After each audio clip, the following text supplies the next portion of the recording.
Welcome to Meeple, uniting players around the world. A 30-minute exploration of PJ and Gareth's board game experiences from across both sides of the Atlantic. Each episode, they share their thoughts and opinions on the world of board games, including their favourite themes, games, hot topics, and much, much more. Hey, and welcome to episode 33, Board Game Shop in Focus. Today, we're here with Nick at Titan Games Springfield. Our topic is used games, game trades, you name it. I'm PJ. I'm Gareth. And we are glad you're with us today. So, how are you guys? And Gareth, how you been? It's been a week since I've seen you. It's been good. Last week's episode was fantastic. We had a really good response. So I've seen Diz since, and she has coped well with that fame and stardom that comes with chatting to you, sometimes me. I think she wants to be a regular on the show now. She does. Yeah, she does. Yeah. So, but I'm looking forward to hearing more about Titan Games and listening to Nick and chatting to Nick around, I guess, game sales, trading sales, because we haven't got. I don't know of a game store in the UK that allows you to go in and trade games. Really? That's interesting. I do all my trading either on Facebook or like at game conventions, like bring and buy sales. So I'd like to know more. I have suggested this idea to a couple of friendly local game stores, and they looked at me as if I was crazy. So let's see whether Nick is crazy and makes it work. Yeah, so we figured that we'd invite Nick. He's a local game store owner and operator. Is that the right term, Nick? Owner and operator? Yeah. And we thought it'd be great to have you on to talk about this topic. But I figured let's begin. Real quick question is, how'd you get started in the hobby? Like, what was your first game and how'd you get into this? Sure. So I kind of had two starts in hobby gaming. One was when I was, in my 10 to 13 in that range. Yeah. My parents bought me a couple games, one of those being Battle Masters, which PJ and I have actually gotten to play once, which was kind of crazy. And also playing a lot of D&D with friends in one of our buddies' basements. But then as I got into high school and college, I kind of drifted away from it a little bit. And then when I got out of college, started working and doing different things, I had a group of friends that started playing Catan regularly. So that sort of brought me back into the fold really quickly. And then I got involved with X-Wing Miniatures game and a number of other things. Before I knew it, I was running events at our local store. And shortly after that, they were asking me to come on as an owner and open another location. And the rest is history. Yeah. And how long have you been running Titan Games? So we've had our Springfield location now for 8 years. I've actually been with the company about 9 years, and the Champaign store is celebrating their 10th anniversary this year. How many locations have you got? Right now, just the two, Champaign and Springfield. Yep. 10 years. Wow. Yeah, it does not feel like it has been that long at all. So, and you've had to put up with me for the last 5, so I'm sorry about that. Among many other people, yes. And what's the what the components of the store? So in the UK, they're pretty much a store. Some now have a cafe with where you can rent and play board games. Or is it a pure store, or is it what are the components? So yeah, I know this can vary greatly. Yeah. Not only within the U.S., but obviously overseas too, where our locations are specifically retail plus some play space. So we do a certain amount of event management and event running for different games, but it is primarily a retail location. So, but we do have the play space to support events for many, if not all, of the games that we have on our shelf. What's the most popular game in the play space? Is that card games, or is it like Magic the Gathering, or? Yeah, so we do a lot of Magic the Gathering. It's a very casual crowd at our Springfield location here, which is kind of nice and fun in its own way. But then we also have a pretty big board game night, actually. Every Wednesday we should have open board game night. That's one of our bigger events consistently every week. We also have a number of groups that play Dungeons & Dragons or other role-playing games throughout the week as well. So it's kind of hard to pick one. I would say most consistent is probably our board game night, though. Cool. Yeah. And can people just bring their own games along? Have you got a board game library? Yeah, so we have a small library of demo games that people can pick up and play at any time, but everybody's welcome to bring in their own games as well. And it seems like we kind of go in these rotations where we'll have different groups that are bringing in their own games, and there's another group that's kind of playing the games out of the library. Yeah. And then as they sort of get more into the hobby, the people who are playing out of the library, they start buying their own games, and they've got their own games to bring. And then there's a new group that starts playing out of the library, and it just sort of cycles back and forth. It's kind of interesting. And is there any charges to playing? For our board game nights, we do not have any charges. Cool. It's just an open night for anybody to come in and play. And is the store still open? So if I need to purchase, we're still open for retail. Yes. Yeah. If you find something cool, guess what? You can walk over here and buy it. Yeah, that's always a danger. Oh, that's a really cool game. Yeah. And do you do food and drink, or people bring their own? So we do not do any food and drink. There's a couple of different reasons for that, but one of them is we're in the state of Illinois. There's some very specific guidelines for food and drink establishments, which is kind of an area that we don't have the expertise in, so we're just not willing to kind of like dip our toe in and mess it up, and all of a sudden we've got all the state agencies all over us to deal with it. So we're just not going to mess with that part of it right now. Stay well away. Yeah. That's awesome. So PJ mentioned to me that you guys do secondhand game sales. So how does that work?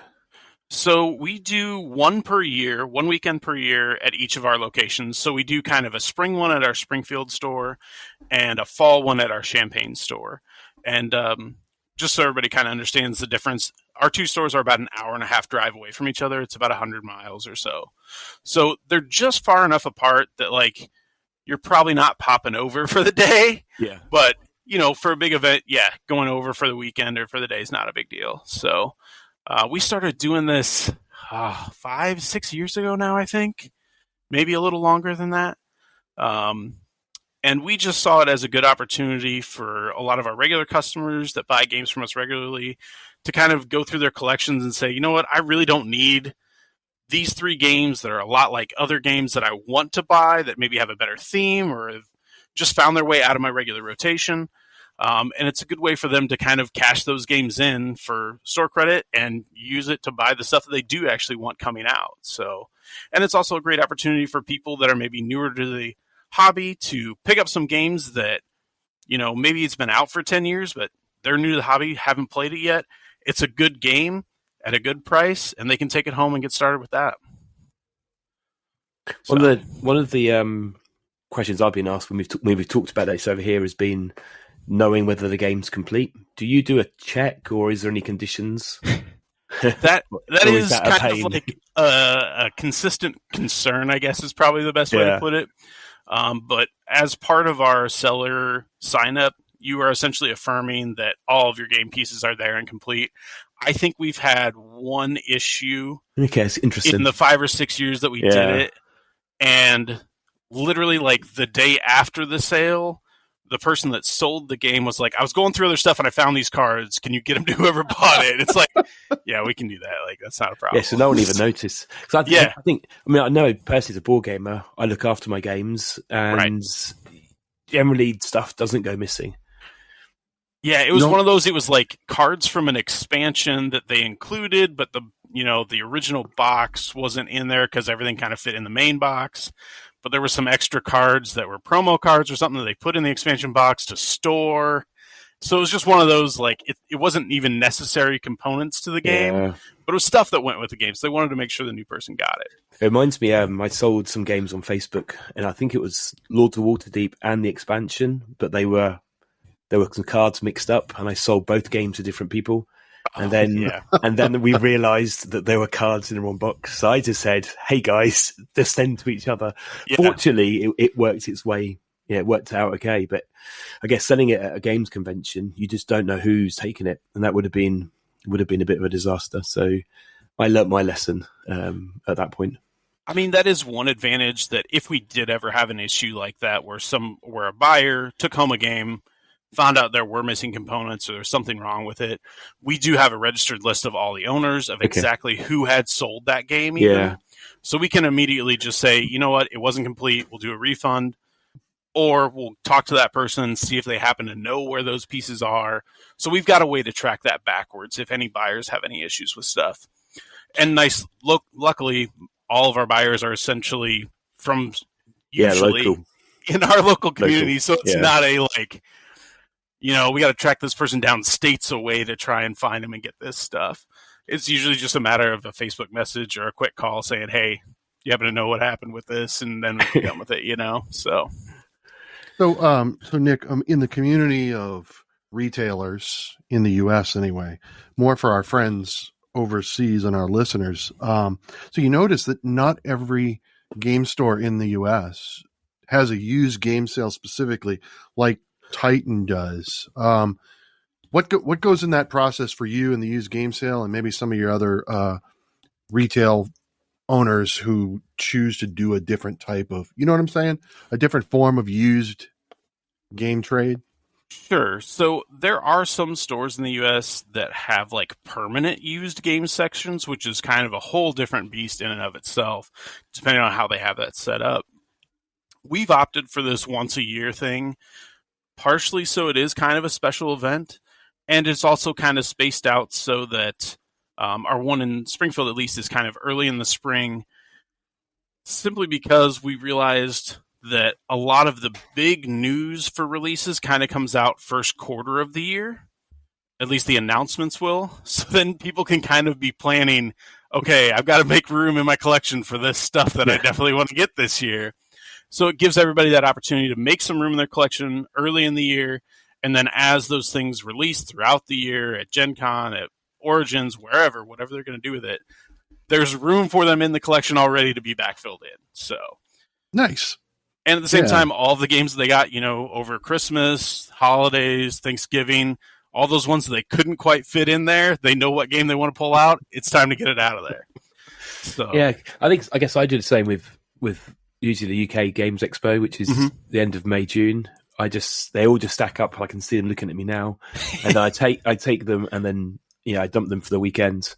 I guess I've got control on my pricing. Whereas you guys, how does your pricing mechanics work? So the only things that we regulate pricing on in our used game sale are games that we specifically have on the shelf. Okay. So it's one of those, if we have Pandemic on the shelf for $50 and you want to sell your used copy for $45, does that make sense for anybody? Yeah. Either way. Yeah. So that's where we just say, with those games, you have to be no more than 50% of MSRP. Which is, it's a decent discount that you're getting a used game, even if you could get a new one for a little more than that.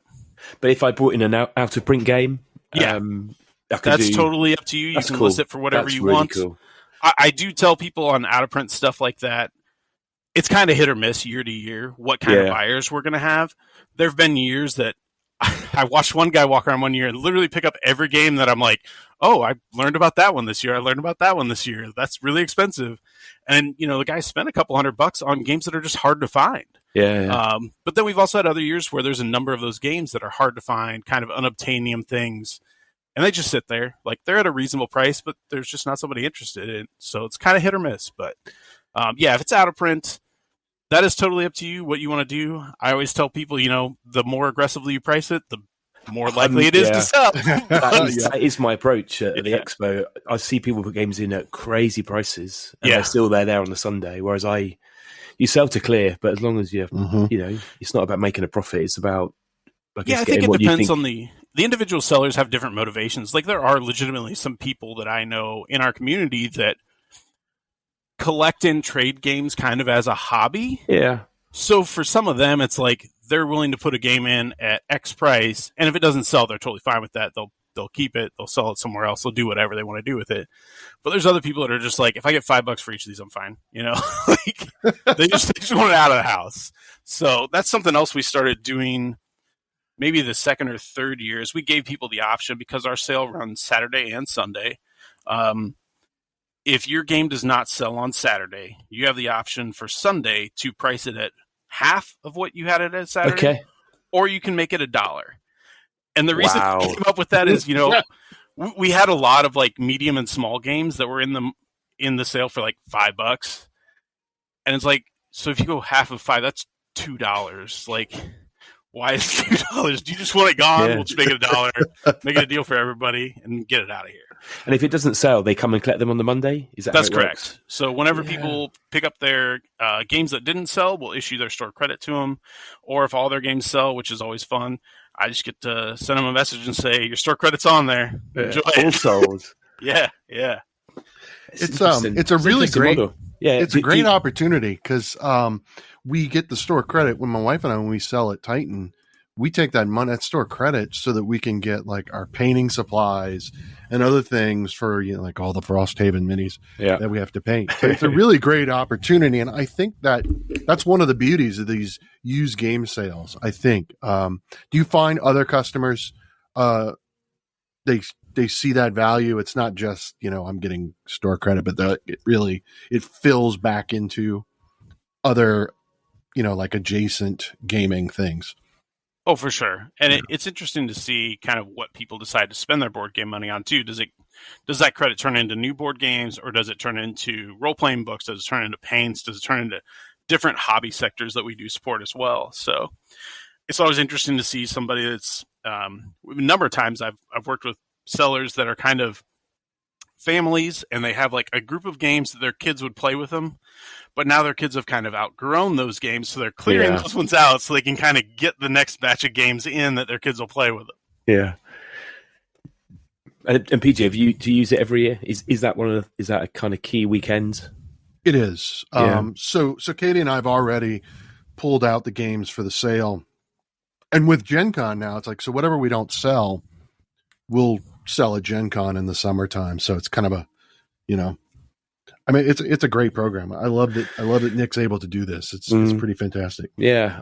I think it's those things that if it was nearby, like you say, within half hour, 45-minute drive, there is one just sort of in Portsmouth direction, South Coast, who do something, but I always find out about it the day before, and it's too late. I haven't got time to organise myself. And I think you can drop off, and then it's there for like, I think it's just a few, like 6 hours. It's like during the daytime. Oh wow, that's really tight. Yeah. So yeah, I think I can see the benefit, because taking everything to Birmingham, which is 2-hour drive, and then you've got to lug it in and queue up for an hour, 2 hours, and then I guess there's an app that lets you track where it's gone to. But I do like the idea of being able to, every 6 months or 12 months, being able to just cycle through a load of more games and just clear the space. Space is the problem I have.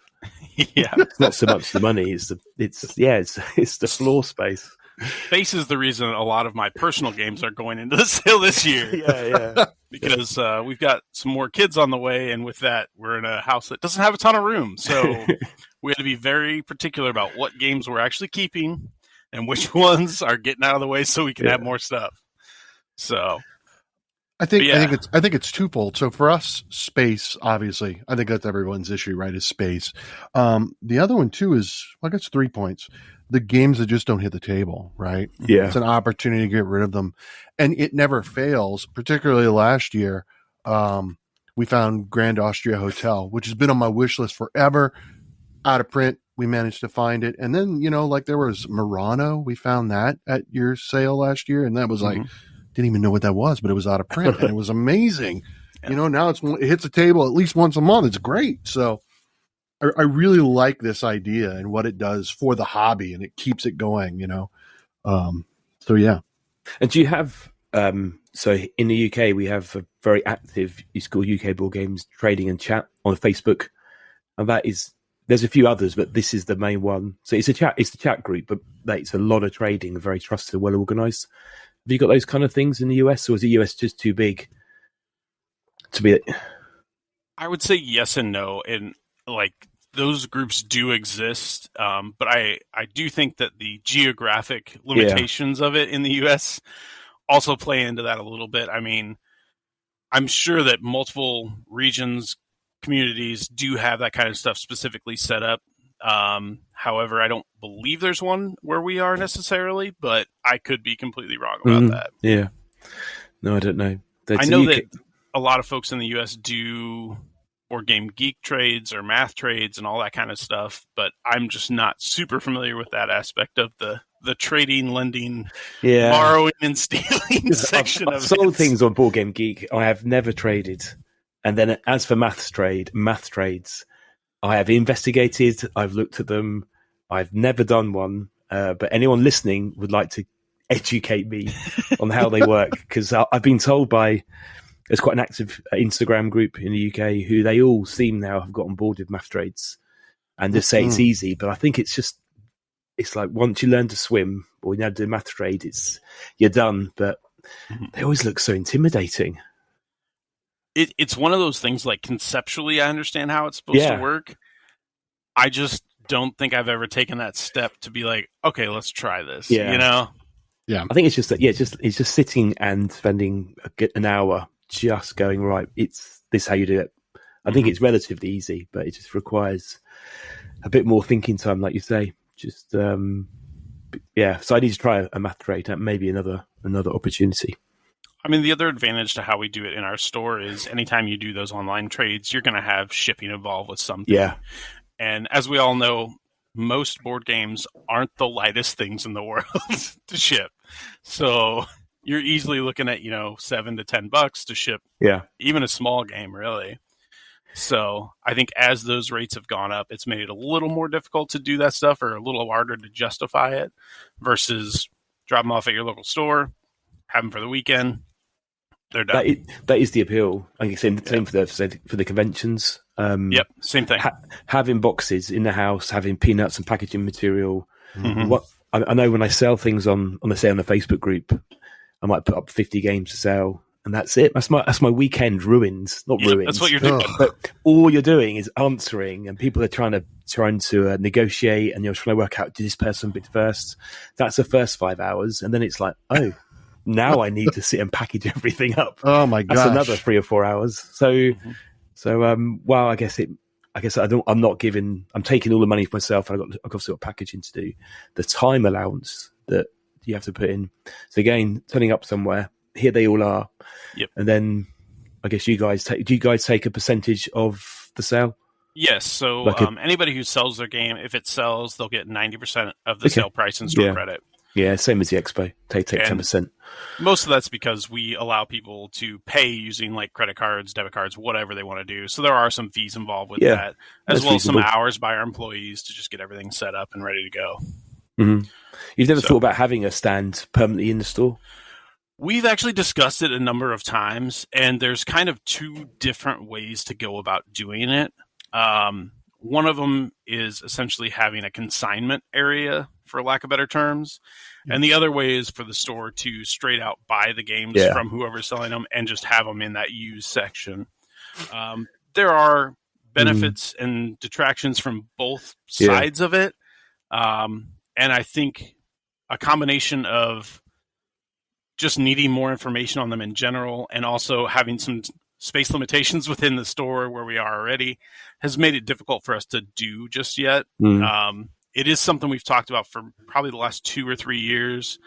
And then we also, on top of that, discuss, if we do have a permanent section, how is that different than this twice a year special sale that we do? Is there a perk to doing one over the other?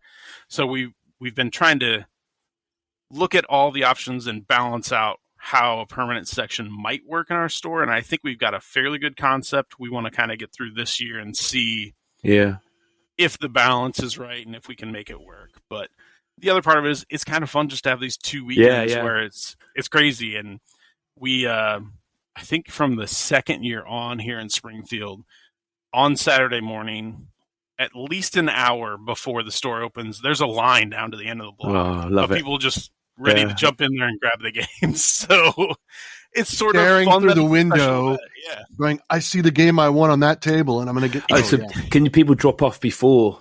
Yeah, so drop off happens starting it's coming Saturday through the Wednesday before the weekend. So we then have 2 days in store to process all the games, get everything tagged, ready to go, and then that Saturday will be the first day of the sale itself. So give us the dates and the information on that now while we're talking about that, if you want. Sure. So the first day for drop-off is, I got to double-check this real quick. That would be March 25th is the first day for drop-offs. The last day to drop off your games would be March 29th. And then the sale is April 1st and 2nd, Saturday and Sunday. And what time does the doors open? Doors open at noon, and Saturday will be open till 7 o'clock, and then Sunday is noon to 5. Awesome. You got that, Gareth? If only I wasn't how many hours away. You just got to convince PJ to stop in the store and do a little video chat while you're walking around. You need to go live. You need to Instagram live. Like we did last year. Yeah, we did that last year. Did we do that the night before when you were helping set up, PJ? We did, yeah. Yeah. So, yeah, the night before the sale, so Friday night, after we've kind of set everything up, we usually do a little walk-around video. I remember. Yeah, I remember. Yep. And I didn't even think about this. I thought it was just kind of, a nice way to show people, like, there's a lot of games this sale. And, like, the next day, the first 3 people in line had mapped out in their head, just from watching the video, like, where exactly that game is that they want. And they knew as soon as the door opened, they could go to that spot, pick the game up, and check it out. And they're done. So it was just. I was thinking the same. I'm thinking this gives me prime insight or intel. Oh yeah. Into where to go. Brilliant. Well, I'll make sure that I do that for you, and you can watch it, and then you can send me a message and be like, "Hey, I want this game," and I'm like, and then there's the $70 to ship it to the UK, right? Yeah, or until you visit or I visit you. I think if you remember, Nick, you could answer this. One of our friends on Instagram actually reached out to you last year about games for the used game sale. I think it was one. Was it? I think it was one of our friends in Poland. Yeah. Okay. Yeah. Yeah. Now all of our listeners know exactly who we're talking about. Yeah. Who? Yeah. Yeah. So, but I think the shipping was cost prohibitive, right? That was I bet it was. Yeah. It was going to be a little rough. Again, board games are not light items. No. Oh, no. No, shipping is not cheap. And at that point, we were kind of at the height of the really crazy shipping fees and stuff, too. So that was definitely not helping out with that. But you're not opposed. You would be willing. If any of our listeners wanted to try to order something from you.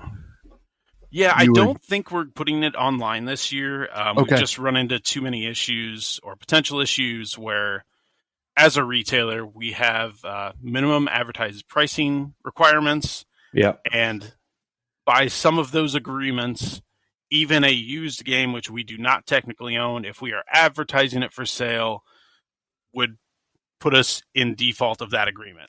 So just to alleviate any of those issues, I think this year we're not going to do any online, just, again, to keep it simple for everybody.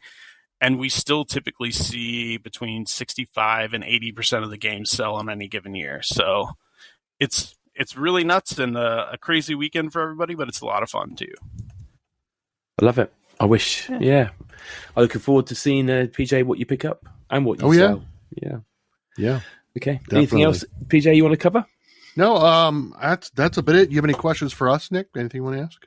No, just thanks for doing the podcast. I've been, I don't get to listen every week, but usually when I make a trip to the champagne store, I can catch up on 3 or 4 episodes at once, and it usually works out really nice for us. Well, thanks for listening. Why don't you go ahead and give us those dates and times one more time for our listeners, just in case they missed it. So drop-off starts March 25th and runs through March 29th. And then the sale itself is happening April 1st and April 2nd of 2023. Perfect. We will probably do that walk-around video Friday the 31st. Yeah. So that everybody can plan out where they're going Saturday morning, first thing. Yeah. Amazing. Awesome. I look forward to seeing it. So where can our listeners find you on all the social media platforms? Sure. Titan Games Springfield on Facebook. Our website's Titan Games Online. There should be a header that links you to all the info you need for the used game sale as far as sellers or buyers is concerned. And if you have any other questions, you can always email us, springfield@titangames.com. Cool. Well, thanks, Nick. This was great. Thanks for coming on and talking about game trades and used game sales and getting an opportunity to plug your sale. We're always there every year and we love it. So I'm really surprised we fit it into, half an hour when this could have been a 3-day conversation discussing how a math trade works.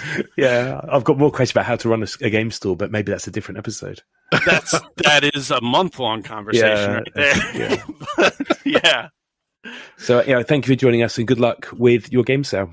Thank you. We're looking forward to it. Thanks, everyone, for listening. Please subscribe, and as always, we love to hear your thoughts and ideas. So make sure to leave those in the comments. And don't forget, you can also chat with us both on Instagram at Meeple to Meeple.